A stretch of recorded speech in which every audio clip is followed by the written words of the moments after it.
Hello दोस्तों, कैसे हैं आप सब। स्वागत है आप सभी का कॉमिक वर्ल्ड चैनल पर। तो चलिए दोस्तों शुरू करते हैं तुलसी कॉमिक्स में तौसी सीरीज़ का डाइजेस्ट, तौसी और टनी दी ग्रेट। तौसी और टनी दी ग्रेट। तौसी के पुत्र का नामकरण संस्कार हुआ। नाम रखा गया टनी। भारी विपत्तियों को पार करता टनी सबसे पहले तौसी के प्रबल शत्रु तुर्क सैन का खात्मा करता है और पूरे सर्व देश में टनी की जय जयकार होने लगती है। G18 तौसी से अपने पुत्र की मौत का बदला लेने आया था, परंतु जब उसे पता चलता है कि टनी उसके प्रथम जन्म का पुत्र मित्र है तो उसका एक बड़ा एहसान है। साथ ही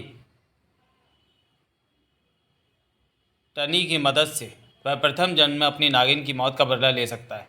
तो G18 ने शत्रुता त्याग दी। उधर टनी को गिद्ध प्रशिक्षण दे रहा था। गिद्ध टनी को समस्त विद्याओं में पारंगत कर देना चाहता था। टनी प्रशिक्षण प्राप्त कर रहा था। युद्ध कला में सबसे पहले मानसिक संतुलन बनाकर रखना होता है और प्रबल इच्छा शक्ति की आवश्यकता होती है। जी गुरुदेव, आक्रमण की संपूर्ण शक्ति लक्ष्य पर स्थिर करनी होती है ताकि आक्रमण और लक्ष्य भेदते समय एकाग्रता भंग न हो। योगासन इस शक्ति को बढ़ाते हैं। तलवार के एक ही प्रहार से यह मोटा लकड़ कट जाना चाहिए। जब तुम्हारे शरीर की पूरी शक्ति तलवार में आ जाएगी तो यह कट जाएगा। प्रहार करो। खट। नहीं कटा ना। योग साधना से, प्राणायाम से ये शक्ति केंद्रित हो जाती है।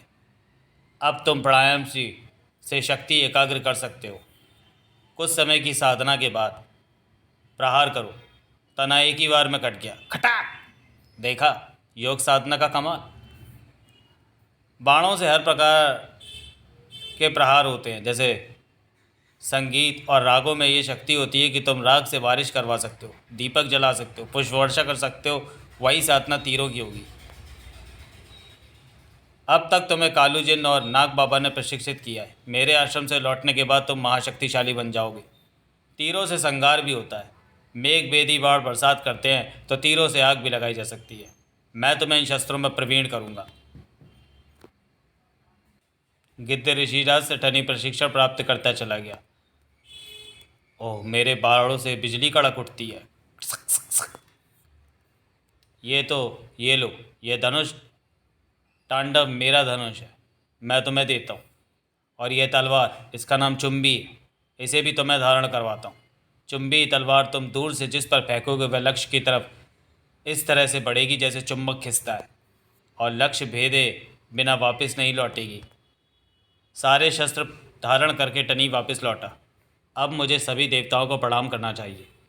टनी ने सब देश के देवस्थल पर देवों को प्रणाम किया। हे देवों और हे देवों के देव महादेव, मेरा प्रणाम स्वीकार करें। मैं वचन देता हूँ कि संसार में दुराचारियों का खात्मा करूँगा और निरीह असहाय लोगों की सहायता करूँगा। हे महादेव, मुझे आशीर्वाद दें कि जो मुझे तहे दिल से याद करेगा, मुझसे मदद मांगेगा, यदि वह न्यायोचित होगा तो उसकी पुकार मुझ तक पहुँच जाए। टनी ने महादेव के आगे तप किया और उसका तप फलीभूत हुआ। बालक जाओ, तुम्हारी मनोकामना पूरी हो। आकाशवाणी गूंज उठी। टनी राजमहल पहुंचा। टनी जिंदाबाद, टनी जिंदाबाद। राज दरबार में आओ पुत्र, सर्वदेश की राज्यसभा में विराजो। टनी ने तौसी को प्रणाम किया। टनी, हमने बहुत पहले सर्वदेश की ओर से अश्वमेघ यज्ञ किया था। हम पाताल के सर्वश्रेष्ठ शक्तिशाली सम्राट बनना चाहते थे, परंतु तुर्क सेन ने हमारा यज्ञ भंग कर दिया था। उसके बाद हमने यज्ञ नहीं किया। तुमने तुर्कसेन का खात्मा किया, इसलिए अब यही यज्ञ तुम्हारे नाम से किया जाएगा। हे पिताश्री, आपकी आज्ञा शिरोधार होगी, परंतु अश्वमेघ यज्ञ आपके नाम से ही होना ही शोभा देता है, क्योंकि आप ही पाताल के सर्वशक्तिमान सम्राट हैं। मैं उस अश्व पर सवार होकर स्वयं पाताल की यात्रा करूंगा और जो कोई भी उसे रोकेगा उसका वध करता हुआ सर्वदेश पहुंचूंगा। आपके किसी शत्रु को जीवित नहीं छोड़ूंगा। इस तरह मेरी अग्नि परीक्षा भी हो जाएगी और आपका उद्देश्य भी पूरा हो जाएगा। राजकुमार बहुत बुद्धिमान है राजन। राजकुमार जानते हैं कि सम्राट के होते कोई दूसरा अश्वमेघ यज्ञ का अधिकारी नहीं होता। आप ठीक कहते हैं राजगुरु। राज्यसभा का क्या सुझाव है? सभी मंत्रियों ने मंत्रणा की। सभी मंत्रियों की एक राय है, यही कि आपके प्रतिनिधि के रूप में राजकुमार टनी को घोड़े के साथ रवाना किया जाए। ठीक है सेनापति, इसकी तैयारी शुरू की जाए। नाग बाबा को सूचना मिली। कालू जिन, अदृश्य रूप में तुम टनी के साथ रहोगे। जो आज्ञा नाग बाबा, परंतु एक बात याद रखना, जहाँ भी वैधानिक और धर्म युद्ध होगा वहाँ तुम हस्तक्षेप नहीं करोगे। टनी ऐसे सभी युद्ध स्वयं लड़ेगा। हाँ, यदि कहीं कोई मायावी या छद्म आक्रमण टनी पर होता है, वहाँ तुम टनी की रक्षा करोगे। अप्सरा बेचैन थी। आपने क्या ये उचित किया? वह अभी बच्चा है। मेरे पुत्र को इतनी विकट यात्रा पर भेजना कहाँ तक उचित है? तौसी अपनी पत्नी को ढांढस बता रहा था। रानी अप्सरा, तुम चक्षु भेदी मणि द्वारा हर समय अपने पुत्र को देख सकती हो। यदि उस पर कहीं कोई घोर विपत्ति आन पड़ी तो मैं एक क्षण देर किए बिना उसकी मदद के लिए कूच कर जाऊंगा। तुम जानती हो इच्छाधारी होने के कारण मैं सबसे तेज़ रफ्तार से उड़ने वाला पक्षी बनकर उसके पास पहुंच सकता हूं। और फिर टनी तो वैसे भी महाशक्तिमान है। 3 गुरुओं का चहेता शिष्य है, नाग बाबा कालू जिन केत। और यदि टनी सभी बाधाओं को पार करता यहाँ पहुँच गया तो वह टनी नहीं, टनी दी ग्रेट कहलाएगा। निश्चित समय पर यज्ञ प्रारंभ हो गया। ओम नमः शिवाय, श्री गणेशाय नमः। ओम। तौसी ने अश्व पर सर्वदेश का ध्वज बांध दिया। चलो पुत्र, प्रस्थान करो। सबका आशीर्वाद लेकर टनी घोड़े पर सवार हो गया। चलो राजा। राजा घोड़ा दरबार का सर्वश्रेष्ठ घोड़ा था। टनी को लेकर चल पड़ा। जिन जिन बस्तियों से गुजरा, राजकुमार टनी का स्वागत है, टनी की जय हो, जय हो, जय हो। देवताओं ने भी पुष्प वर्षा की। सब देश के देव स्थल पर साष्टांग किया टनी ने और चल पड़ा तूफानी गति से।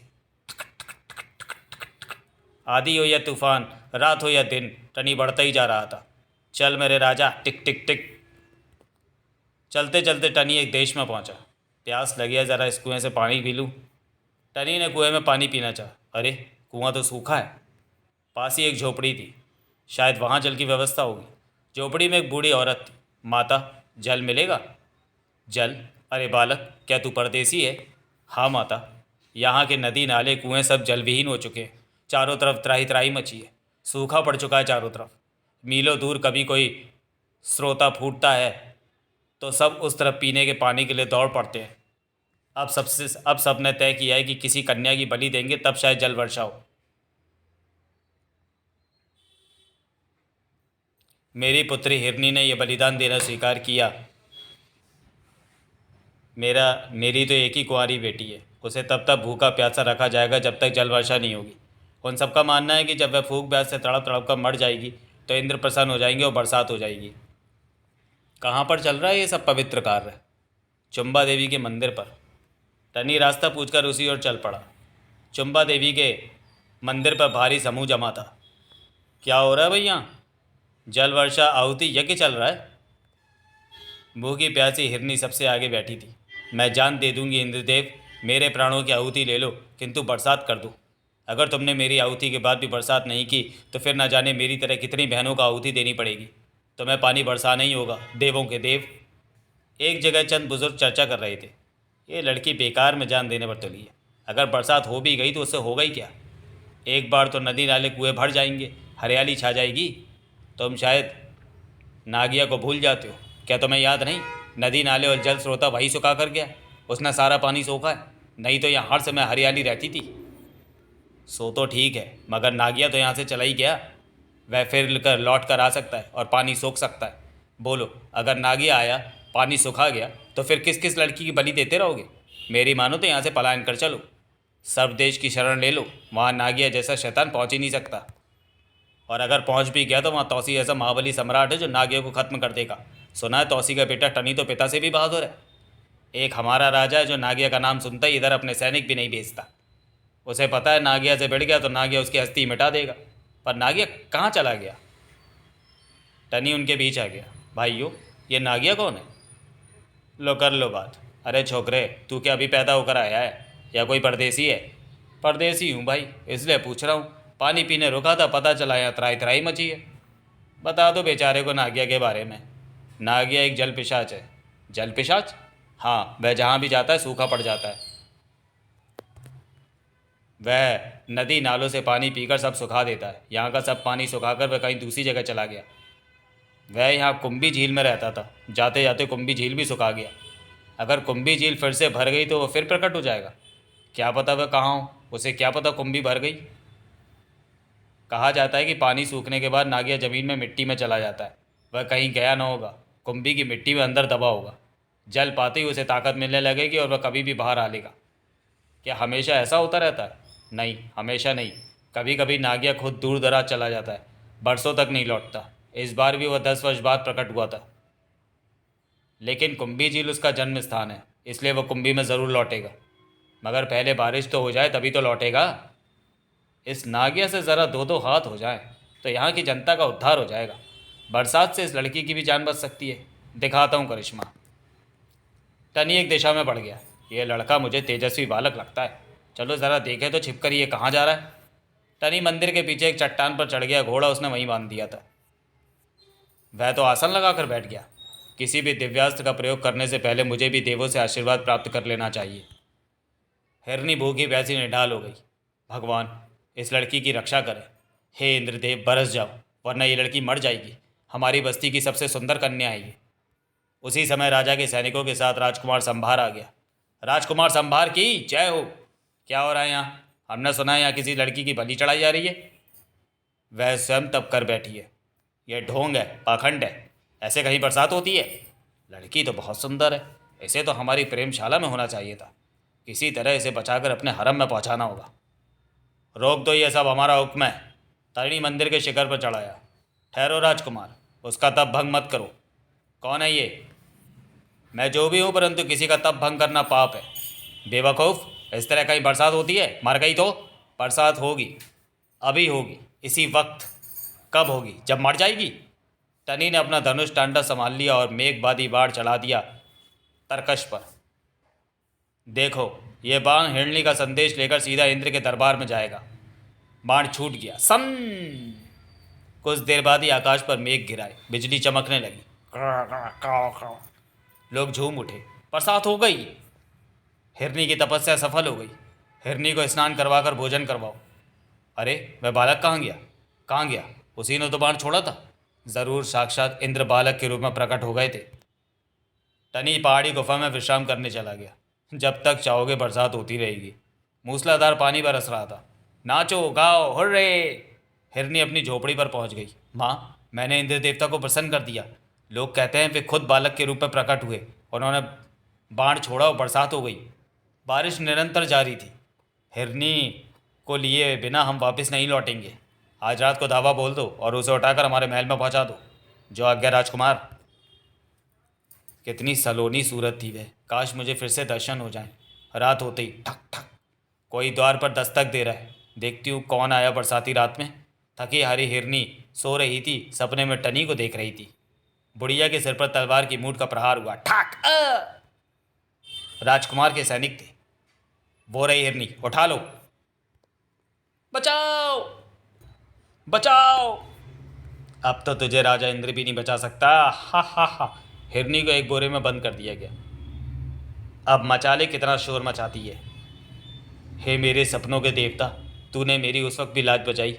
अब तो मैं घोर संकट में हूँ। मेरी रक्षा कर, मेरी रक्षा कर। मैं तुझे पुकार रही हूँ, मेरी रक्षा कर। टनी एकदम जाग गया। कोई मुझे पुकार रहा है सहायता के लिए। जब भी कोई विपत्ति में होगा और मुझे पुकारेगा तो तुरंत मुझे ज्ञात हो जाएगा। यह वरदान मुझे प्राप्त है। ओह, ये तो एक हिरनी है। वही पुकार रही है मुझे। उसके पास पहुंचना चाहिए। ठगी राजा पर सवार हो गया। चल राजा। टपट टप टप टप टप टप टप। बरसात हो रही थी, बिजली कड़क रही थी। मेरी रक्षा करो, मेरी रक्षा करो। टनी उसी दिशा में बढ़ता रहा। सैनिक हिरनी को राजकुमार के महल में ले गए। हिरनी को खोल दिया गया। ये हमारा प्रेम महल है हिरनी। जो चीज़ हमें पसंद आ जाती है उसे हम यहाँ अपने महल में सजा कर रखते हैं। उसने एक सैनिक की तलवार खींच ली। कमीने राजकुमार, खबरदार जो मुझे छुआ। ओह, तो तलवार चलाना भी आता है। पकड़ लो इसे। खन खन खन खन, तड़ाक टनाक, साए साए। हिरनी ने अनेक सैनिक घायल कर दिए। नागिन हिरनी अपनी रक्षा अंतिम समय तक करने पर आमादा थी। हट जाओ, हम इससे खुद लड़ेंगे। खन खन खन। राजकुमार एक हाथ में तलवार और दूसरे हाथ में हंटर लिए था। हिरनी के हाथ की तलवार छूट गई। खड़ाक। शुरू हो गई हंटर की मार। सड़ाक सड़ाक। ये मेरे राज पुरोहितों की वह तलवार है हिरनी जिसे कोई शस्त्र काट नहीं सकता, और जिस शस्त्र से यह टकरा जाए वह कट कर गिर जाता है। इसका नाम है शस्त्र काट तलवार, जिससे मैंने बड़े बड़े युद्ध जीते हैं और बड़े बड़े सूरमाओं को धूल चटाई है। अब मैं इसी हंटर से तेरे कपड़े उधेड़ डालूंगा। चीर हरण होगा तेरा, जिस तरह द्रौपदी का हुआ था। मुझे बचाने भी कोई कृष्ण ज़रूर आएगा पापी। हा हा हा हा हा। सड़क। महल द्वार तक टनी पहुंच गया था। सक सक सक सक सक। सैनिकों ने टनी पर आक्रमण कर दिया। टनी सैनिकों का खात्मा करता द्वार में प्रविष्ट हो गया। अंदर भी सैनिक रास्ता रोके खड़े थे। टनी ने रास्ता साफ किया। खन खन खन। टिशू तड़ाक पटाक। मारधाड़ करता टनी राजकुमार के कक्ष में जा पहुंचा। ठहरो। ओ तू, तुझसे तो मैं वहीं निपटना चाहता था, मगर तू वहां से भाग गया कायर। इसकी तलवार से तलवार मत टकराना देव कुमार, वरना आपकी तलवार नष्ट हो जाएगी, सॉरी कट जाएगी। टनी तलवार से वार बचाता रहा। साए साए साए। या है, ये तो हवा में चल रहा है। हवा में घूम घूम कर टनी प्रहार करने लगा। तड़ाक ठाक। फिर टनी ने राजकुमार को हवा में उठा लिया। बचाओ सैनिकों, पकड़ लो इसे। ऊपर से नीचे पटका। पटाक। सवार हो गया सीने पर। अब बोल दुष्ट पापी राजकुमार। राजकुमार की तलवार हाथ से छूट चुकी थी। मैं तेरी तलवार से ही तेरा वध करूंगा। राजा और राजकुमारों का काम प्रजा की रक्षा करना होता है। जो राजकुमार इस तरह की हरकत करता है जैसी तूने की, उसे जिंदा रहने का कोई हक नहीं। टनी ने राजकुमार का खात्मा कर दिया। खचाक। शोर मच गया महल में। राजकुमार मारे गए, मारे गए। महल में बहुत सी लड़कियों को गुलाम बनाकर रखा गया था। टनी ने सबको आज़ाद कराया। तुम सब आज़ाद हो। जनता में जाओ और बता दो इसके नंगे कारनामे। वीरांगना बन जाओ। ले लो हाथों में मशाल। हिरनी के नेतृत्व में सारी गुलाम लड़कियां सैनिकों का संहार करती बाहर निकली। हिरनी के हाथ में राजकुमार की तलवार थी, जिससे सैनिकों के शस्त्र कट रहे थे। राजा को खबर लगी तो शाही लश्कर राजकुमार के महल की तरफ बढ़ने लगा। टनी इस लश्कर को रोकने के लिए महल की बुर्जी पर खड़ा था। टनी ने कर दी भीषण वारों की बौछार। वह मशाल छोड़ी जिसे वह दूर से नियंत्रण कर सकता था। सू। मशाल सैनिकों पर आग लगाने लगी। सड़ सड़ सड़। भगदड़ मचाते ही टनी घोड़े पर सवार हुआ और घुस गया लश्कर में। खन खन खन। उसके साथ हिरनी की नारी सेना भी शामिल हो गई। खन खन खन। टिशुम खड़ा। भीषण रक्तपात हुआ, लाशों के ढेर लग गए। टनी और हिरनी की सेना सबको परास्त करती बाहर निकल गई। उस बस्ती में पहुंची जहां पानी बरसना बंद हो गया था। हे देव कुमार, आप बस्ती का आतिथ्य स्वीकार करें। मैं कोई देवता नहीं हूं ना कन्या, मैं सर्वदेश का राजकुमार टनी हूं। टनी टनी। बस्ती में टनी की जय जयकार गूंज उठी। टनी की जय, राजकुमार टनी जिंदाबाद। बस्ती के मुखिया ने सबको बुला लिया। बस्ती में राजकुमार टनी का जोरदार स्वागत किया जाए। जश्न मनाया जाने लगा। छम छम छम ढम ढम। उधर राजकुमार में शोक छाया हुआ था। हमारे राज्य में ऐसा कौन सा सूरमा पैदा हो गया जिसने इतना महाविनाश कर डाला। राजा शुक्र अपने गुरु की गुफा में पहुंचा। राजा शुक्र, मैंने यहाँ बैठे बैठे वह सारा दृश्य देखा है। हे गुरुदेव, लोगों का कहना है कि वह बालक कोई दैवी शक्ति है। जासूसों ने खबर दी है कि उसी ने बाण वर्षा से बरसात कर दी। इन्हीं सब बातों को सुनकर मैंने उसके विरुद्ध अभी कोई युद्ध नहीं छेड़ा। राजा शुक्र, वह कोई दैवी शक्ति नहीं है, वह सब देश का राजकुमार टनी है, तौसी का पुत्र। ध्यान से सुनो, हमने पहले भी तुम्हें अवगत कराया था कि तुम्हारा पुत्र दुराचारी है।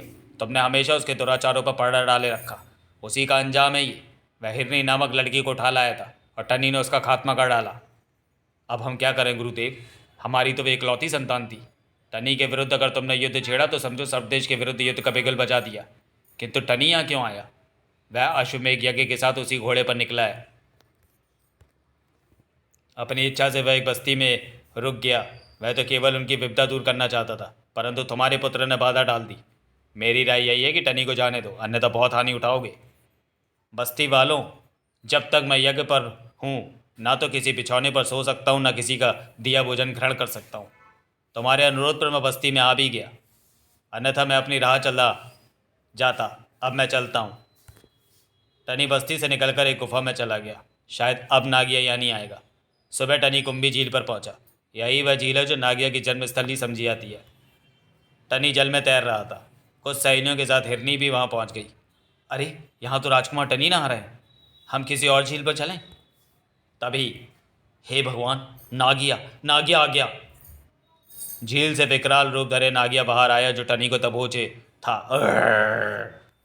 नागिया हूँ मैं, नागिया, प्यास लगी है, प्यास। साए। नागिया ने टनी को झील से बाहर फेंक दिया। टनी लड़कियों के पास गिरा। ये नागिया है राजकुमार टनी, अब ये फिर सब नदी नालों का पानी सोख लेगा। तो ये है नागिया। गनीमत यह है कि किसी का खून नहीं पीता, बस्तियों में नहीं जाता, केवल पानी पीता है। मगर इतना पानी ये कहाँ पचाता है? जो भी पानी नागिया पीता है उसी से उसकी शक्ति बढ़ती है। वो देखो, नागिया झील का पानी पी रहा है। बस्ती वालों को भी खबर लग गई, नागिया फिर से नदी नालों का पानी सुखा देगा। ये तो एक बार पानी पीने के बाद बरसों बाद दिखाई देता था, इस बार इतनी जल्दी? नागिया कभी किसी को नहीं सताता, सिर्फ पानी सोखता है। एक बार राजा के सैनिकों ने इसे ऐसा करने से रोकना चाहा तो नागिया ने अपने विकराल रूप से सारी सेना को कुचल डाला। तब से नागिया से कोई नहीं भिड़ता। देखता हूँ ये कितना पानी सोखता है, मैं इसकी आत्मा तृप्त करके जाऊंगा। इतना पानी पिलाऊंगा कि इसके कई जन्मों की प्यास बुझ जाएगी। टनी ने एक बार फिर बाणों से बरसात शुरू कर दी। नागिया तो जितना जल पी सकता है पी ले। मैंने भी बस्ती वालों को वचन दिया है कि यहाँ कभी सूखा नहीं पड़ने दूंगा। पानी बरसने लगा। नागिया बरसते पानी में झूम उठा। वाह, खूब पानी, पानी पानी, नदी नालों में पानी, हर जगह पानी। बादल गरजते रहे, टनी बाण छोड़ता रहा। सक सक सक। बस्ती के सारे नदी नाले इसी झील में मिलते हैं नागिया, यहीं से जल सोखता है। तुम लोग अपने घरों में चले जाओ, कब तक बरसात में भीगते रहोगे? इतनी बरसात हुई कि चारों तरफ पानी ही पानी भर गया। नागिया भी पानी पीता जा रहा था। यह खबर राजा को लगी। अगर नागिया की टनी से भिड़ंत हो जाए तो मैं अपने पुत्र की मौत का बदला ले लूँगा। लेकिन टनी तो उसे पानी पिलाने में लगाए, नागिया तो उससे बहुत खुश है। और पिएगा पानी? हाँ पीऊँगा, बरसात है जम के। ले पानी की मूसलाधार बरसात। सक सक सक। मूसलाधार बरसात होने लगी। राजा शुक्रा ने अपने विशेष सलाहकार खंडवा को बुलाया। एक ही तरकीब है महाराज, हमारे सैनिक बस्ती वालों के वेश में जाए और नागिया पर तीर भाले बरसा दें। हमला करके वे सब बस्ती की तरफ भाग जाएं। बस नागिया क्रोध में आकर उनकी बस्ती पर हमला कर देगा और बस्ती वालों को बचाने के लिए टनी को सामने आना पड़ेगा। इस तरह नागिया और टनी आमने सामने हो जाएंगे। तुषार देश के राजा शुक्रा ने अपनी सेना को बस्ती वालों के वेश में भेज दिया। जाओ और नागिया पर हमला कर दो। सैनिक जा पहुँचे बस्ती वालों के वेश में। झील पर ही मूसलाधार पानी में कर दिया नागिया पर हमला। सक सक सक। उसी टनी उस समय एक गुफा में विश्राम कर रहा था। नागिया पर तीर भालों की बौछार होने लगी। नागिया को क्रोध आ गया। सोच रहे होंगे पानी पीकर मैं बेसुध हो गया हूँगा और ऐसे ही मुझे मार डालना चाहते। पानी पिला पिला के मारने चले मुझे, मैं इन पर हमेशा रहम करता रहा। तीर भाले पत्थरों की बरसात हो चली नागिया पर। सक सक सक, तड़ तड़ तड़। नागिया अपने बदन पर चुभे तीर भाले निकाल निकाल कर हमलावरों पर फेंकने लगा। इनकी ऐसी की तैसी, मैं आज इनकी बस्तियाँ वीरान कर दूंगा। नागिया बढ़ चला उनके पीछे। अब पीछे हटते हुए बस्ती में घुस जाओ। सैनिक हटते रहे, हमला करते रहे। नागिया क्रोध में बढ़ता रहा। पानी पीऊँगा बाद में, पहले इनका खून पीता हूँ। नागिया ने बस्ती पर हमला कर दिया। या बचाओ, नागिया बस्ती में आ गया। ठोकर मारकर एक झोपड़ी उड़ा दी। ठाक। हाथों से कुछ भागते आदमियों को पकड़कर उछालने लगा नागिया। साए साए। सैनिकों ने भड़काया बस्ती वालों को। अरे देख क्या रहे हो, ऐसे तो ये सबको खत्म कर देगा, मार डालो इसे। बस्ती वालों ने भी नागिया पर हमला बोल दिया। मुखिया पर खबर पहुंची। नागिया ने ऐसा तो कभी नहीं किया। वह बहुत गुस्से में, भारी तबाही मचा दी उसने। हिरनी दौड़ती हुई टनी की गुफा में पहुंची। राजकुमार टनी, राजकुमार टनी। काफ़ी परिश्रम करने के बाद टनी सो रहा था। राजकुमार टनी, जागो जागो। क्या हुआ, तुम यहाँ कैसे? मुझे पता है कि तुम इसी गुफा में विश्राम करते हो। बाहर तुम्हारा राजा घोड़ा रहता है जो सिर्फ दोस्तों को अंदर आने देता है ना? हाँ। वह कैसे समझा कि तुम दोस्त हो? उसी से पूछो। पर ये वक्त इन बातों का नहीं है। नागिया ने बस्ती वालों पर हमला बोल दिया। नागिया ने हमला बोल दिया? चलो। बरसात थम चुकी थी। चल पड़ा टनी। टनी बस्ती में पहुंच गया। रुक जा नागिया, वापस लौट जा वरना समझ ले तेरा काल आ गया। पानी पिला पिला कर मारना चाहते थे, बस्ती रौंद के रख दूंगा। नागिया ने पाँव से झोपड़ी रौंद डाली। बस्ती वाले नागिया पर पत्थरों भाले तीरों से हमला कर रहे थे। तुम सब बस्ती खाली करके जंगल में चले जाओ। बस्ती वाले जंगल की तरफ कूच कर गए। मैं जंगल के जंगल उखाड़ फेंकूंगा, जाओगे कहाँ बचकर? नागिया ने पेड़ उखाड़ने शुरू कर दिए। सड़ाक सड़ाक। टनी उनके साथ था। चलो पहाड़ों की तरफ, चट्टानों गुफाओं में छुप जाओ। बस्ती वाले जंगल छोड़ पहाड़ पर चढ़ गए। शायद नागिया पहाड़ पर ना चढ़ सके। मैं उसे रोकता हूँ, तुम चोटी पर चढ़कर दूसरी ओर उतर जाओ। टनी ने नागिया पर तीरों की बौछार कर दी। सक सक सक। अपनी लक्ष्य भेदी तलवार चुंबी फेंकी। तलवार जा घुसी नागिया के पेट में। खच। नागिया ने तलवार निकालकर वापस टनी पर फेंकी। साय, ये तो मेरा ही शस्त्र है, वैसे भी मेरे हाथों में लौट आता। टनी ने तलवार पकड़ ली। इसका मतलब नागिया तलवार तीर भारों से नहीं मर सकता। इसके शरीर से खून की बजाय पानी बहता है। तुम उस पहाड़ पर कहाँ तक बचोगे? मैं पहाड़ ही उखाड़े देता हूँ। ओह, पहाड़ हिल रहा है। नागिया पहाड़ पर अपनी ताकत लगा रहा था। टनी ने हवा में उड़ते हुए उस पर हमले शुरू कर दिए। तड़ाक ठाक। टनी के हाथों का वार तलवार की धार जैसा था। खप खप। हर जख्म से खून की बजाय पानी निकलता है और जख्मी साथ के साथ भर जाता है। नागिया ने पहाड़ उठा लिया। हा हा हा हा, अब आएगा मज़ा। पानी पिला पिला के मरना चाहते थे? इस पहाड़ को ऐसे ही उठाकर मैं अपनी झील पर ले चलता हूँ। टनी पहाड़ पर चला गया। अब क्या होगा? हम सब एक साथ मारे जाएंगे। क्या नागिया हमेशा इतना ताकतवर रहा है? नागिया जितना पानी पीता है उतना ही ताकतवर हो जाता है। कहीं नागिया कोई ऐसा जल पिशाच तो नहीं जो पानी से ही शक्ति प्राप्त करता है? अगर इसके जिस्म का पानी सूख जाए तो मैं तो दीपक का अलाव बना सकता हूँ, फूंक मारकर। टनी ने झील तक जाने वाले रास्तों में दीपक जला दिए। यह दीपक किसने जलाए? क्या ये लोग मारने पर दिवाली मना रहे हैं? तभी फूंक मारकर दीपकों का अलाव बनाने लगा। अलाव? टनी ने नागिया के चारों तरफ भी दीपक जला दिए। हैं, चारों तरफ दीपक ही दीपक, और बना दिया दीपकों का अलाव। ओह, हर तरफ अलाव ही अलाव। आग सी लग गई, चारों तरफ आग। गर्मी लग रही है मुझे तो। किधर जाऊं? चारों तरफ आग ही आग, कोई रास्ता भी तो नहीं दिखाई देता। किधर जाऊं? तभी टनी फूंक मारकर अलाव विकराल करता रहा। उफ, अब तो मेरे जिस्म का पानी भी पसीना बनकर टपक रहा है। हर तरफ बड़े बड़े अलाव धधक रहे थे। नागिया के शरीर का पानी वाष्प बनकर उड़ने लगा। मैं क्या करूं? मेरी तो शक्ति घुट रही है। टनी ने अलाव और तेज धधका दिए। राजा शुक्रा को सब खबर मिल रही थी। पता नहीं कैसे टनी को पता चल गया कि नागिया के शरीर का पानी सूखते ही वह शक्तिहीन हो जाएगा। इस तरह तो टनी नागिया को खत्म कर देगा। राजा ने अपने सलाहकार से सलाह ली। बताओ मेरे सलाहकार, कोई युक्ति? अब तो एक ही तरकीब है, अश्वखोर की सेवा प्राप्त की जाए। अश्वखोर? अश्वखोर वह जादू जानता है कि वह किसी भी घोड़े की शक्ल धारण कर सकता है। उससे क्या होगा? अशुभ मंत्र से वह घोड़ा बनकर टनी का घोड़ा बन जाएगा। टनी का घोड़ा हम कहीं बांध देंगे। इस समय टनी युद्ध में व्यस्त है, घोड़ा बांधा जा सकता है। घोड़ा बांधने का मतलब है अश्वमेध यज्ञ तोड़ना। इस तरह तो हमें तौसी से युद्ध लड़ना पड़ जाएगा। चलो, हम घोड़ा नहीं बांधेंगे, घोड़े को किसी दिशा में दौड़ा तो सकते हैं। ठीक है, फिर टनी अश्वघोर पर सवार होगा। अश्वघोर आत्मघाती बम बांध लेगा और इस तरह टनी को खत्म कर देगा। बुलाओ अश्वघोर को। अश्वघोर को बुलाया गया। आज हमारे तुम्हारे बलिदान की ज़रूरत है। हे राजन, मैं आपका सेवक हूँ, आदेश करें। कालू जी ने यह सब देख रहा था। इनकी क्या खिचड़ी पकड़ी है, इस पर मैं निगाह रखूँगा। अश्वघोर के लिए किसी घोड़े को काबू करना कोई कठिन काम न था। राजा घोड़ा पहले उसे दौड़ा देता हूँ अनजान दिशा में। घोड़े को दौड़ा दिया अश्वघोर ने, और अब मैं बन गया खुद राजा। अश्वघोर राजा घोड़ा बन गया।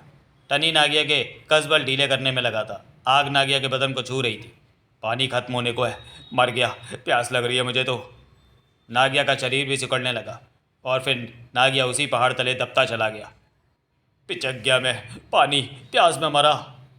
आग ने उसका सारा पानी वाष्प बना दिया। उसकी टांगों के नीचे भी अलाव जल रहा था। नागिया पिचक कर पहाड़ी के नीचे दब गया। नागिया अब झील की बजाय सूखे पहाड़ के नीचे पिचक गया। बस्ती वालों, अब यह कभी यहाँ से नहीं निकल पाएगा। तुम लोग हमेशा इस पहाड़ पर अलाव धधकाते रहना। नागिया का बचा कुचा शरीर भी खत्म हो जाएगा। अब मैं चलता हूँ, मुझे पूरे पाताल का भ्रमण करना है। पूरी बस्ती टनी को विदा देने आई थी। राजकुमार टनी की जय हो, राजकुमार टनी जिंदाबाद। रुक जाओ टनी। तौसी और अप्सरा चक्षु भेदी में ये सब देख रहे थे। देख रहे हैं आप, ये छलावा घोड़ा बना खड़ा है टनी के सामने। टनी अगर घोड़े पर चढ़ गया तो अश्वखोर फट जाएगा, और हमारा बेटा। चक्षु भेदी में असलियत दिखाई देती थी। इसके अतिरिक्त वह राजा शुक्रा न जाने अभी क्या खटराक फैलाएगा। कालू ने टनी के पहुंचने से पहले टनी का रूप धर लिया। जैसे को तैसा, छल का जवाब है छल। है अप्सरा, ये तो कालू जिन्न है, घोड़े के पास जा रहा है टनी के वेश में। कालू घोड़े पर बैठ गया। चल मेरे राजा, टिक टिक टिक। अश्वघोर ने समझा टनी फंस गया जाल में। वह ले उड़ा कालू को। फिर टनी पहुंचा, वहां तो घोड़ा गायब देख चौंका। कहाँ गया राजा? कहीं भी जाए मेरी सीटी सुनकर आ जाएगा। टनी ने सीटी बजानी शुरू की। जंगल में भटकता राजा लौट आया। वाह, तू कहाँ चला गया था? मटर गश्ती करने? उधर अशुकौर ने किया आत्मदाह का धमाका। पड़ा! अबे हम तो जिन्न हैं, हम कहाँ मरने वाले ऐसे धमाकों से। पर तू गया परलोक। अश्वखोर भी मारा गया। अब इस राजा शुक्रा के पास बचा क्या है? टनी बढ़ चला। रास्ते में कालू साधु का वेश धारे खड़ा था। रुक जा बालक। टनी रुक गया।